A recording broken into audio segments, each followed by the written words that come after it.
Hello नमस्कार, मैं विकास तिवारी स्वागत करता हूं आपका हमारे चैनल यूपी एग्ज़ाम क्रेजर पर। दोस्तों, उत्तर प्रदेश ग्रामीण परिवेश की श्रृंखला का ये वाला वीडियो जो है 21वां वीडियो है। इस वीडियो में हम केंद्र सरकार की योजनाओं पर चर्चा कर रहे होंगे। जिन साथियों ने पूर्ववत 20 वीडियोज़ को नहीं देखे हैं वो सभी वीडियो इसी चैनल पर प्लेलिस्ट के माध्यम से अरेंज कर दिए गए हैं। आप उन वीडियोज़ को देख लेंगे तब इस वीडियो को देखेंगे तो आपको काफ़ी फ़ायदा होगा। तो चलिए दोस्तों, इस वीडियो के कंटेंट को स्टार्ट करते हैं।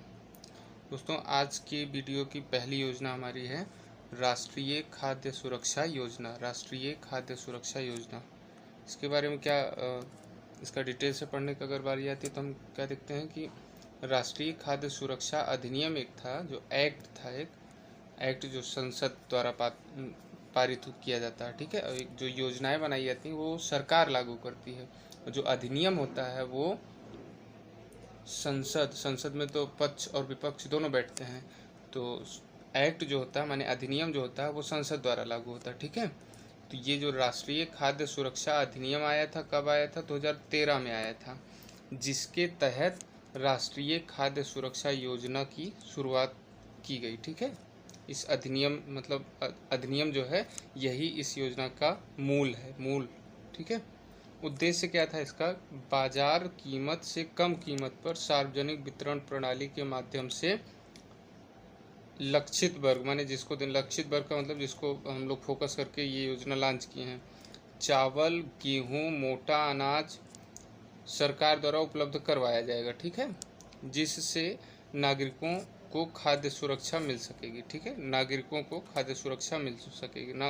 ये मतलब क्या हुआ कि खाद्य सुरक्षा मिलने का मतलब कि उनको खाना मिलने की गारंटी मिल सकेगी। ठीक है, अधिनियमित सार्वजनिक वितरण प्रणाली के अंतर्गत राज्य सहायता प्राप्त खाद्यान्न प्राप्त करने वाले व्यक्ति के लिए 75% ग्रामीण आबादी और 50% शहरी आबादी को कवरेज में लिया गया था। ठीक है, मतलब इस योजना के तहत 75% ग्रामीण आबादी, इसमें ज़्यादा क्यों लिया गया भैया?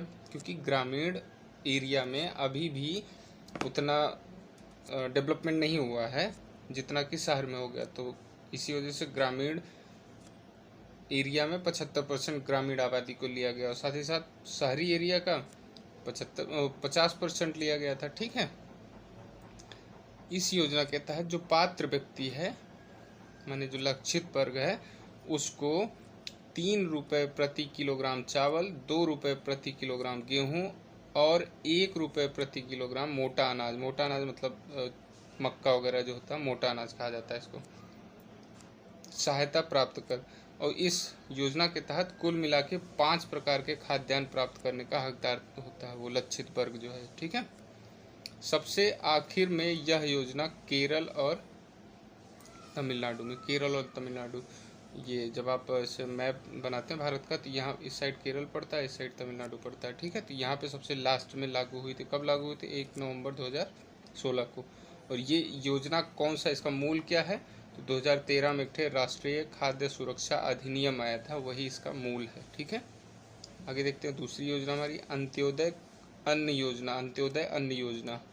ठीक है, देखिए इस योजना की, देखिए ये योजना है और वो वाला एक्ट के तहत आया था। ठीक है, अंत्योदय अन्न योजना की शुरुआत जो है दिसंबर सन 2000 में हुई थी, 2000 में हुई थी। ठीक है, सन 2000 हुई थी।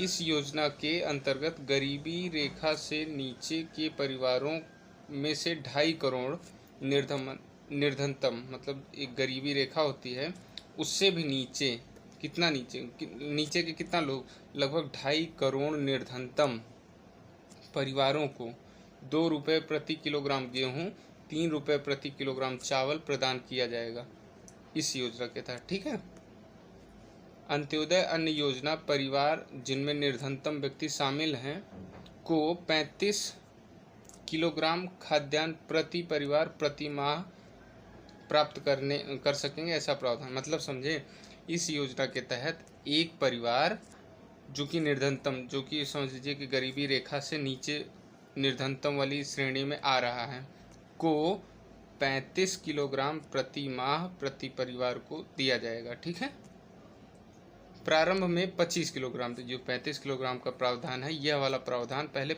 25 किलोग्राम था कि प्रति परिवार प्रति माह 25 किलो मिलेगा, लेकिन इसको 1 अप्रैल 2002 को बढ़ा करके 35 किलो कर दिया गया, माने 10 किलो और बढ़ा दिया गया था। ठीक है, आगे देखते हैं अगली योजना।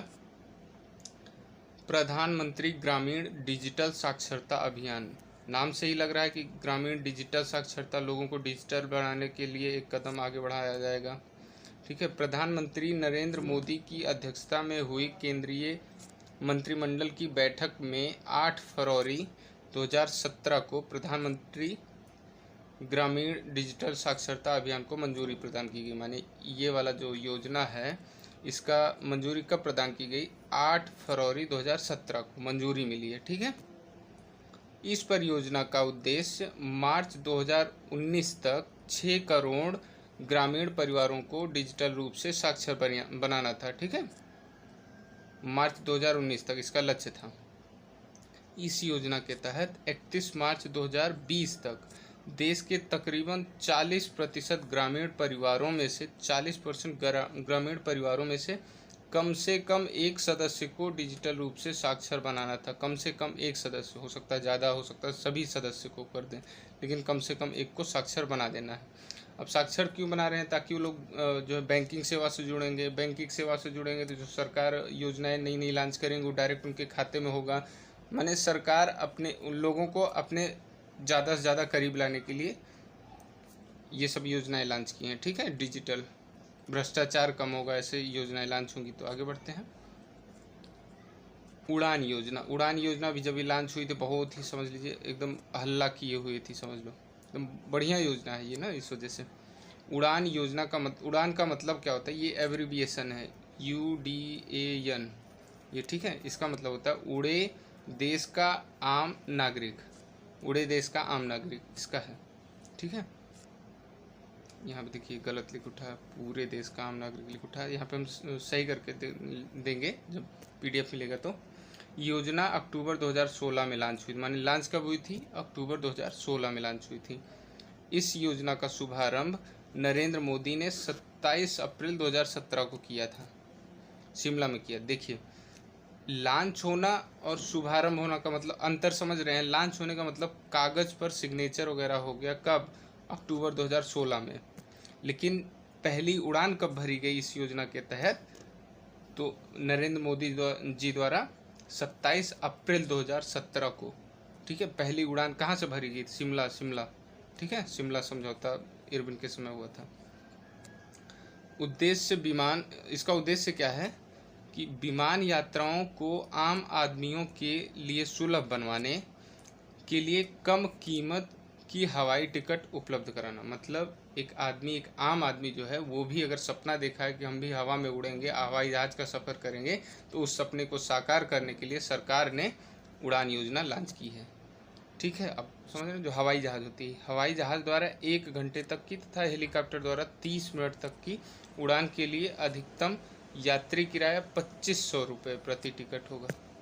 ठीक है, 2500 रुपये मैक्सिमम टिकट होगा प्रति व्यक्ति का। ठीक ना, आगे देखते हैं। आगे है ये श्यामा प्रसाद मुखर्जी रूरबन मिशन। देखिए ये रूरबन जो है 2 शब्दों का मिलने से बना हुआ है। रूर RUL, आर से हो गया है रूरल। ठीक है, RURAL रूरल, और URBAN, तो यहाँ से RUR उठा लिया गया, ये BAN रूरबन उठा लिया। माने रूरल और अर्बन एरिया दोनों को मिक्स करना। अब ये रूरल और अर्बन क्या होता है? तो रूरल का मतलब होता है ग्रामीण और अर्बन का मतलब होता है शहरी। ठीक है, दोनों के बीच की जो खाई है उसको खत्म करना है, इस योजना का उद्देश्य है। प्रधानमंत्री नरेंद्र मोदी जी द्वारा छत्तीसगढ़ के राजनांदगांव जिले, मतलब ये जिला है छत्तीसगढ़ का, 21 फरवरी 2016 को यह मिशन प्रारंभ किया गया था। 21 फरवरी 2016 को यह मिशन प्रारंभ किया गया था। इसका उद्देश्य क्या था कि सभी गांव, राज्य और मतलब गांव कहाँ के? राज्यों के और संघ शासित प्रदेश के विकास की संभावनाओं वाले ग्रामीण विकास क्लस्टरों का विकास करना था। ठीक है, मतलब एक ऐसे क्षेत्र जहाँ पे विकास की संभावनाएं अपार हैं, ठीक है, उस ग्रामीण क्षेत्र को एक क्लस्टर का विकास, क्लस्टर मतलब समझ रहे हो, मतलब जहाँ पे एक साथ ही बहुत सारी योजनाएं लॉन्च की जा सकें। अब रूरल को अर्बन में बदलना है तो ऐसा तो नहीं एक आधी योजना लॉन्च कर दिया हो गया, उसमें योजनाओं को समझ लो एक बंडल ही लॉन्च करना पड़ेगा, तभी ना जाके उस क्षेत्र का आप रूरल से अर्बन में तब्दील कर पाएंगे, ये है इसका मतलब, ठीक है। नोट 2011 की जनगणना के अनुसार 68.84% जनसंख्या गांवों में निवास करती थी, ठीक है, ये आपको पहले से भी पता होगा। आगे देखते हैं प्रधानमंत्री कृषि सिंचाई योजना, प्रधानमंत्री कृषि सिंचाई योजना, इसके बारे में देखते हैं हम लोग। इसका शुभारंभ कब हुआ था? 1 जुलाई 2015 को, ठीक है। जल शक्ति मतलब इसका नोडल मंत्रालय कौन कौन सा, इसका पेरेंट मंत्रालय कौन कौन सी है? जल शक्ति मंत्रालय, ग्रामीण विकास मंत्रालय और साथ ही साथ कृषि मंत्रालय, ठीक है। उद्देश्य क्या था इसका? कृषि उत्पादकता में सुधार लाने और देश में संसाधनों को बेहतर उपयोग करने के लिए सुनिश्चित करना, ठीक ना। ये आसान है, समझाने का कोई मतलब नहीं है नहीं इसमें।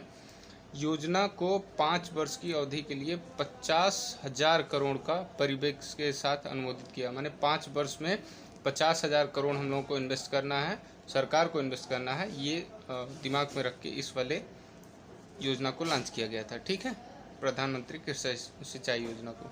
आगे देखते हैं ई नाम पहल। ई नाम पहल नाम से लग रहा है थोड़ा सा इलेक्ट्रॉनिक की दुनिया में हम लोग प्रवेश करने वाले हैं, कुछ ऐसा लग रहा है ना नाम से, तो ई नाम, हाँ वैसे ही है कुछ। योजना की शुरुआत जो है 14 अप्रैल 2016 को 21 मंडियों के साथ, मंडी मतलब बाजार होता है, के साथ प्रधानमंत्री नरेंद्र मोदी द्वारा की गई थी, ठीक है। ई नाम कृषि विपणन, विपणन का मतलब होता है बाजार, में एक अभिनव पहल है, ठीक है। ई नाम जो है कृषि विपणन में एक अभिनव पहल है जो किसानों की डिजिटल पहुंच, किसानों को, ये को है, डिजिटल पहुंच को, किसानों की नहीं माफ़ करिए की ही है, किसानों की डिजिटल पहुंच को कई बाजारों और ख़रीदारों तक डिजिटल रूप से पहुंचाना है और कीमत में सुधार के इरादे से व्यापार लेन देन में पारदर्शिता लाना है। ई नाम का अगर हम मतलब एक वर्ड में समझाना चाहें तो आप अमेज़ॉन समझ लीजिए। अमेज़ॉन मतलब समझ, अमेज़ॉन पे जैसे होता है तो वैसे कृषकों के लिए अगर एक अमेज़ॉन कहें तो वो ई नाम पहल है, ठीक है ना। यही चीज़ आप समझेंगे ज़्यादा समझ में आएगा। गुणवत्ता के अनुसार कीमत और कृषि उपज के लिए एक राष्ट्र एक बाजार का कॉन्सेप्ट लाया गया इसी पहल के लिए, ठीक है, इसी योजना में, ठीक है। आशा करते हैं समझे होंगे आप। आगे बढ़ते हैं प्रधानमंत्री श्रम योगी मानधन योजना, प्रधानमंत्री श्रम योगी मानधन योजना, इसका शुरुआत 15 फरवरी 2019 से हुआ है। उद्देश्य क्या है इसका? असंगठित क्षेत्रों में कामगार, जैसे कौन कौन से असंगठित क्षेत्र? ड्राइवर हो गए, रिक्शा चालक हो गए, मोची, दर्जी, मजदूर, घरों में काम करने वाले नौकर, ईंट भट्ठा कर्मचारी, ये सब जो होते हैं ये असंगठित क्षेत्र में आते हैं, ठीक है। कर्मचारी आदि जिनकी मासिक आय 15,000 या उससे कम हो को लाभ पहुंचाने के लिए ये वाली योजना को लॉन्च किया गया था, ठीक है ना। ये वाला पॉइंट किसको किसको लाभ पहुंचाने के लिए किया गया है ये लिखा गया है। आयु क्या होनी चाहिए इसमें? जो लाभार्थी उसकी आयु होनी चाहिए 18 से 40 वर्ष के मध्य। इसमें लाभार्थियों को 60 साल के आयु के पश्चात 3,000 की पेंशन की धनराशि हर महीने दी जाएगी, ठीक ना। 18 साल की आयु के श्रम योगी को प्रतिमाह, माने जो 18 साल से ही इन्वेस्ट करना स्टार्ट किया उसको 55 रुपये की धनराशि का प्रीमियम जमा करना होगा, और जो 29 साल से इन्वेस्ट करना स्टार्ट करेगा उसको 100 रुपये, और साथ ही साथ जो 40 साल से एकदम लेट लपेट अपना ये योजना में ज्वाइन हुआ है, तो 40 साल की उम्र में अगर ज्वाइन हुआ है तो उसको 200 प्रति महीने जमा करना होगा, तभी जाके वो इस वाले को लाभ को सुनिश्चित कर पाएगा अपने बुढ़ापे में, ठीक है। आगे बढ़ते हैं प्रधानमंत्री किसान सम्मान निधि योजना, किसान सम्मान निधि योजना, शुरुआत इसकी 1 फरवरी 2019 से हुई थी, वही जब मोदी 2.0 जब आने वाली थी तभी ये लॉन्च हुई थी, ठीक है। उद्देश्य क्या था इसका? देश के सभी छोटे और सीमांत किसान जिनके पास 2 हेक्टेयर तक की खेती योग्य जमीन है उन्हें केंद्र सरकार द्वारा सालाना 6,000 रुपये की आर्थिक सहायता 3 बराबर किस्तों में प्रदान की जा रही है किया जाना था। ठीक है, इस योजना के तहत नोट अधिकतम 2 हेक्टेयर तक की कृषि योग्य भूमि जो था ना, ये वाला बाध्य किया गया था कि 2 हेक्टेयर तक के नीचे को ही दिया जाएगा। ये अब जो है ये वाला सीमा जो है समाप्त कर दिया गया है। अब यह योजना सभी भूमि जोत वाले किसानों को फायदा दे रही है। माने कोई कैसा भी, चाहे 2 हेक्टेयर से कम हो चाहे 20 हेक्टेयर से ज़्यादा हो, सबको 6,000 रुपये वाला लाभ मिल रहा है। ठीक है, इसका ये कहने का मतलब हुआ। आगे देखते हैं प्रधानमंत्री किसान मानधन योजना, ये भी उसी तरीके का ही है कुछ। समझ लीजिए ये जो है ये वाली योजना ये पिछले 2 योजनाओं का मिश्रण है। पिछले कौन कौन सी 2 योजनाएं, ये योजनाएं और ये योजना, इन दोनों का मिश्रण है ये। देखिए इसका शुरुआत जो हुआ था 12 सितंबर 2019 को हुआ था। इस योजना के तहत सरकार किसानों को 60 साल की उम्र के बाद न्यूनतम 3,000 रुपये की पेंशन दे रही है। ठीक ना, उसमें भी मिल रही थी, जो श्रम योगी मानधन योजना था उसमें भी 3,000 की पेंशन मिल रही थी। ठीक है, इसके लिए भी लाभार्थी की उम्र सीमा 18 से 40 वर्ष होनी चाहिए। किसान इस योजना का फायदा उठा सकते हैं जिनके पास अधिकतम 2 हेक्टेयर का खेती योग्य ज़मीन हो। देखिए अब यहाँ से 2 हेक्टेयर का ये वाला अभी नहीं हटाया गया है, ये वाला जो लिमिट है ये इस योजना में नहीं हटाया गया, लेकिन जस्ट इसके जो पूर्व हम योजना पढ़े हैं उसमें हटा दिया गया है। ठीक है, लाभार्थी को योजना के तहत कम से कम 20 साल और अधिकतम 40 साल तक 55 से लेके 200 रुपये तक मासिक अंशदान करना होगा, जो किसान की उम्र पर निर्भर करेगा। माने अगर कोई शुरुआत में ही 18 साल पे ही ज्वाइन कर लिया तो 55 रुपये इन्वेस्ट करेगा, और कोई बुढ़ापे माने 40 साल की उम्र तक ज्वाइन करेगा तब उसे 200 रुपये का इन्वेस्टमेंट करना पड़ेगा, तभी जाके वो बुढ़ापे में अपने 3,000 रुपये पेंशन, मासिक पेंशन प्राप्त कर पाएगा। ठीक है, आगे बढ़ते हैं। राष्ट्रीय कामधेनु योजना, नाम से लग रहा है कि ये कोई गाय वाय पालन से होगी ना, हाँ वैसे ही। बजट 2019 में इस योजना को घोषित किया गया था, इसमें चर्चा की गई थी, समझ लो उसमें लॉन्च किया गया था। ठीक है, इस योजना के तहत गायों का संरक्षण किया जाएगा। ठीक है, गायों का संरक्षण किया जाएगा। पशुपालन और मत्स्य पालन को बढ़ावा देने के लिए प्रधानमंत्री गाय कामधेनु योजना का शुभारंभ किया गया। देखिए पशुपालन तो ये तो समझ में आता है, लेकिन साथ ही साथ आप ये भी याद कर लीजिए कि मत्स्य पालन को भी बढ़ावा देने के लिए इस योजना को लॉन्च किया गया था, जोड़ दिया गया था। ठीक है, इसकी सहायता से गाय पालने वाले व्यक्ति को प्रति माह 500 रुपये की धनराशि आवंटित की जाएगी। ठीक है, जो गाय पालेगा, और साथ ही साथ इस योजना के तहत रजिस्टर भी होना चाहिए। ऐसा नहीं कि गाय पाल रहा है तो उसके घर पे आके सरकार पैसा दे ही जाएगी, उसको इस योजना के तहत रजिस्टर करना पड़ेगा अपने आप को कि हाँ भाई हम गाय पाल रहे हैं और हमको 500 रुपये का हम हकदार हैं। ठीक ना, आगे बढ़ते हैं। अटल भूजल योजना। अटल भूजल योजना क्या है, नाम से लग रहा है ना कि जो भूजल होता है उसी के लिए कुछ होगा, तो हाँ यही। प्रधानमंत्री नरेंद्र मोदी द्वारा 25 दिसंबर 2019 को माननीय अटल बिहारी वाजपेयी की 95th जयंती पर लॉन्च की गई थी। ठीक है, 95वीं जयंती पे ये वाली योजना कब 2019 में लॉन्च की गई थी, 25 दिसंबर के दिन। ठीक है, 25 दिसंबर को सुशासन दिवस मनाया जाता है। इस योजना के जरिए भूजल का प्रबंधन किया जाएगा और प्रत्येक घर तक पीने का स्वच्छ पानी पहुंचाने की इस योजना पे काम किया जाएगा। ठीक ना, इस योजना से महाराष्ट्र, कर्नाटक, मध्य प्रदेश, उत्तर प्रदेश, हरियाणा, राजस्थान और गुजरात, ये उपरोक्त जो 7 राज्य हैं के भूजल को उठाने में बहुत सहायता मिलेगी।